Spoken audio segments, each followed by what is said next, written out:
ಎಲ್ಲರಿಗೂ ನಮಸ್ಕಾರ ಸ್ನೇಹಿತರೆ, ನಮ್ಮ ಚಾನೆಲ್ಗೆ ಸ್ವಾಗತ.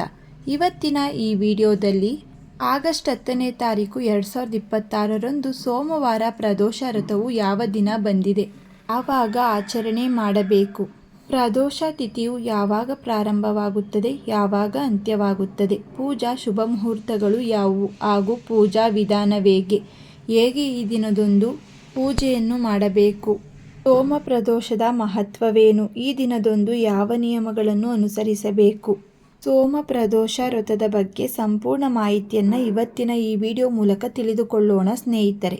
2026ರ ಆಗಸ್ಟ್ 10ನೇ ತಾರೀಕು ಸೋಮವಾರದಂದು ಶ್ರಾವಣ ಮಾಸದ ಕೃಷ್ಣ ಪಕ್ಷದ ತ್ರಯೋದಶಿ ತಿಥಿಯಲ್ಲಿ ಸೋಮ ಪ್ರದೋಷ ವ್ರತವನ್ನು ಆಚರಣೆ ಮಾಡುತ್ತೇವೆ. ಸೋಮವಾರದಂದು ಬರುವ ಪ್ರದೋಷವಾಗಿರುವುದರಿಂದ ಇದನ್ನು ಸೋಮ ಪ್ರದೋಷ ಎಂದು ಕರೆಯಲಾಗುತ್ತದೆ. ಈ ದಿನ ಶಿವನ ಆರಾಧನೆಗೆ ವಿಶೇಷವಾದದ್ದು. ಪ್ರದೋಷ ವ್ರತ ಆಗಸ್ಟ್ 10ನೇ ತಾರೀಕು 2026ರಂದು ಸೋಮವಾರ ಆಚರಣೆ ಮಾಡುತ್ತೇವೆ. ತ್ರಯೋದಶಿ ಆರಂಭ ಆಗಸ್ಟ್ 10ನೇ ತಾರೀಕು ಬೆಳಿಗ್ಗೆ 8 ಗಂಟೆಗೆ ತ್ರಯೋದಶಿ ಆರಂಭವಾಗುತ್ತದೆ. ತ್ರಯೋದಶಿ ಮುಕ್ತಾಯದ ಸಮಯ ಆಗಸ್ಟ್ 11ನೇ ತಾರೀಕು ಮುಂಜಾನೆ 4 ಗಂಟೆ 54 ನಿಮಿಷಕ್ಕೆ ತ್ರಯೋದಶಿ ಮುಕ್ತಾಯಗೊಳ್ಳುತ್ತದೆ. ಪ್ರದೋಷ ಪೂಜಾ ಸಮಯವೆಂದರೆ ಸಂಜೆ 6 ಗಂಟೆ 53 ನಿಮಿಷದಿಂದ ರಾತ್ರಿ 9 ಗಂಟೆ 8 ನಿಮಿಷದವರೆಗೆ ಸಮಯವಿರುತ್ತದೆ. ಪೂಜೆಗೆ ಶುಭ ಮುಹೂರ್ತಗಳು. ಪ್ರದೋಷ ಕಾಲದ ಪೂಜಾ ಶುಭ ಮುಹೂರ್ತ. ಪ್ರದೋಷ ಕಾಲ ಸಂಜೆ 7 ಗಂಟೆ 9 ನಿಮಿಷದಿಂದ ರಾತ್ರಿ 9 ಗಂಟೆ 23 ನಿಮಿಷದವರೆಗೆ ಪೂಜೆಯನ್ನ ಮಾಡಬಹುದು. ಪ್ರದೋಷದ ಮಹತ್ವ. ಶಿವಕೃಪೆ. ಸೋಮವಾರದಂದು ಬರುವ ಪ್ರದೋಷ ವ್ರತವು ಮನಸ್ಸಿಗೆ ಶಾಂತಿ ಮತ್ತು ಕಷ್ಟಗಳಿಂದ ಮುಕ್ತಿ ನೀಡುತ್ತದೆ. ಶ್ರಾವಣ ವಿಶೇಷ. ಶ್ರಾವಣ ಮಾಸದಲ್ಲಿ ಶಿವನನ್ನು ಪೂಜಿಸುವುದರಿಂದ ಇಷ್ಟಾರ್ಥಗಳು ನೆರವೇರುತ್ತವೆ. ಕರ್ಮ ಪರಿಹಾರ. ಸಂಜೆಯ ಸಮಯದಲ್ಲಿ ಪ್ರದೋಷ ಪೂಜೆ ಮಾಡುವುದರಿಂದ ಪಾಪಗಳು ನಾಶವಾಗುತ್ತವೆ.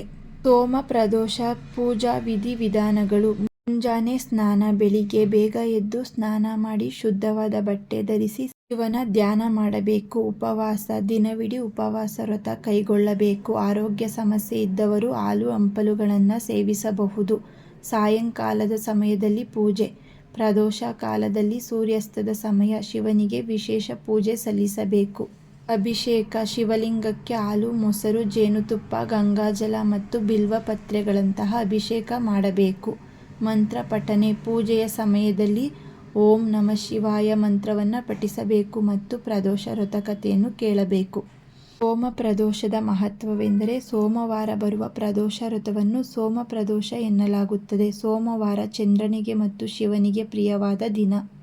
ಈ ದಿನ ವ್ರತ ಆಚರಿಸುವುದರಿಂದ ಜಾತಕದಲ್ಲಿ ಚಂದ್ರದೋಷ ನಿವಾರಣೆಯಾಗುತ್ತದೆ, ಶಾಂತಿ ಸಿಗುತ್ತದೆ ಮತ್ತು ಧನಧಾನ್ಯಗಳು ವೃದ್ಧಿಯಾಗುತ್ತವೆ. ನಮ್ಮ ಕೈಲಾದಷ್ಟು ಬಡವರಿಗೆ ದಾನ ಮಾಡಬೇಕು. ಈ ದಿನದಂದು ಸೋಮ ಪ್ರದೋಷದಲ್ಲಿ ಪಾಲಿಸಬೇಕಾದ ನಿಯಮಗಳು. ಪ್ರದೋಷ ದಿನದಂದು ಉಪವಾಸದ ವಿಧಿ. ಶಕ್ತಿ ಇದ್ದವರು ದಿನಪೂರ್ತಿ ನೀರನ್ನು ಕುಡಿಯದೆ ನಿರ್ಜಲ ಉಪವಾಸ ಮಾಡಬಹುದು.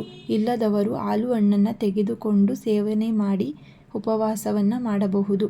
ವರ್ಜಿಸಬೇಕಾದ ಆಹಾರಗಳು. ವ್ರತದ ದಿನದಂದು ಅನ್ನ, ಗೋಧಿ, ಈರುಳ್ಳಿ, ಬೆಳ್ಳುಳ್ಳಿ ಹಾಗೂ ಮಾಂಸಾಹಾರವನ್ನು ಸಂಪೂರ್ಣವಾಗಿ ತ್ಯಜಿಸಬೇಕು. ಉಪ್ಪಿನ ಬಳಕೆ. ಸಾಮಾನ್ಯವಾಗಿ ಉಪ್ಪನ್ನು ಬಳಸಬಾರದು. ತೀರಾ ಅಗತ್ಯವಿದ್ದರೆ ಸೈಂಧವ ಲವಣವನ್ನು ಬಳಸಬಹುದು. ಪ್ರದೋಷ ವ್ರತವನ್ನು ಆಚರಣೆ ಮಾಡುವುದರಿಂದ ಮಾನಸಿಕ ಶುದ್ಧತೆ ದೊರೆಯುತ್ತದೆ. ದಿನಪೂರ್ತಿ ಕೋಪ, ಸುಳ್ಳು ಹಾಗೂ ಕೆಟ್ಟ ಆಲೋಚನೆಗಳಿಂದ ದೂರವಿರಿ. ಬ್ರಹ್ಮಚರ್ಯ. ವ್ರತದ ದಿನದಂದು ಸಂಪೂರ್ಣ ಬ್ರಹ್ಮಚರ್ಯವನ್ನು ಪಾಲಿಸಬೇಕು. ಪ್ರದೋಷ ವ್ರತದ ಮುಕ್ತಾಯ ಪಾರಾಯಣ ಸಮಯ. ಸಂಜೆ ಪ್ರದೋಷ ಕಾಲದ ಪೂಜೆ ಮುಗಿಸಿ ದೇವರಿಗೆ ನೈವೇದ್ಯವನ್ನು ಅರ್ಪಿಸಿ ನಂತರ ಪ್ರಸಾದವನ್ನು ಸ್ವೀಕರಿಸಿ ಸಾತ್ವಿಕ ಆಹಾರವನ್ನು ಸೇವಿಸುವ ಮೂಲಕ ಉಪವಾಸವನ್ನು ಮುಗಿಸಬಹುದು. ಪ್ರದೋಷ ಎಂದರೆ ಹಿಂದೂ ಪಂಚಾಂಗದ ಪ್ರಕಾರ ಪ್ರತಿ ತಿಂಗಳ ಶುಕ್ಲ ಪಕ್ಷ ಮತ್ತು ಕೃಷ್ಣ ಪಕ್ಷದ 13ನೇ ದಿನ ಅಂದರೆ ತ್ರಯೋದಶಿ ತಿಥಿಯಲ್ಲಿ ಬರುವ ಶಿವನ ಆರಾಧನೆಗೆ ಮೀಸಲಾದ ಅತ್ಯಂತ ಮಂಗಳಕರವಾದ 3 ಗಂಟೆಗಳ ಸಮಯ.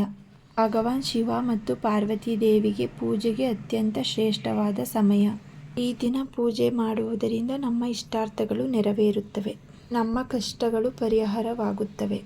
ಸ್ನೇಹಿತರೆ, ಇವತ್ತಿನ ಈ ವಿಡಿಯೋದಲ್ಲಿ ಸೋಮ ಪ್ರದೋಷ ವ್ರತವು ಯಾವ ದಿನ ಬಂದಿದೆ, ಯಾವಾಗ ಆಚರಣೆ ಮಾಡಬೇಕು, ತ್ರಯೋದಶಿ ಯಾವಾಗ ಬಂದಿದೆ, ತ್ರಯೋದಶಿ ತಿಥಿಯು ಯಾವಾಗ ಪ್ರಾರಂಭವಾಗುತ್ತದೆ, ಯಾವಾಗ ಅಂತ್ಯವಾಗುತ್ತದೆ, ಪೂಜಾ ಶುಭ ಮುಹೂರ್ತಗಳು ಯಾವುವು ಹಾಗೂ ಪೂಜಾ ವಿಧಾನವೇಗೆ, ಈ ತ್ರಯೋದಶಿ ದಿನದಂದು ಯಾವ ನಿಯಮಗಳನ್ನು ಅನುಸರಿಸಬೇಕು, ಸೋಮಪ್ರದೋಷ ವ್ರತದ ಬಗ್ಗೆ ಸಂಪೂರ್ಣ ಮಾಹಿತಿಯನ್ನು ತಿಳಿಸಿದ್ದೇವೆ ಸ್ನೇಹಿತರೆ. ಇವತ್ತಿನ ಈ ವಿಡಿಯೋ ನಿಮಗೆ ಇಷ್ಟವಾಗಿದ್ದಲ್ಲಿ ಈ ವಿಡಿಯೋವನ್ನು ಲೈಕ್ ಮಾಡಿ, ಹಾಗೆ ಈ ವಿಡಿಯೋವನ್ನು ನಿಮ್ಮ ಫ್ಯಾಮಿಲಿ ಮತ್ತು ಫ್ರೆಂಡ್ಗೆ ಶೇರ್ ಮಾಡಿ. ಇದೇ ರೀತಿಯ ಮತ್ತಷ್ಟು ಮಾಹಿತಿಗಾಗಿ ನಮ್ಮ ಚಾನಲನ್ನು ಸಬ್ಸ್ಕ್ರೈಬ್ ಮಾಡಿಕೊಳ್ಳಿ. ಮತ್ತೆ ಸಿಗೋಣ ಮತ್ತೊಂದು ಮಾಹಿತಿಯ ಮೂಲಕ.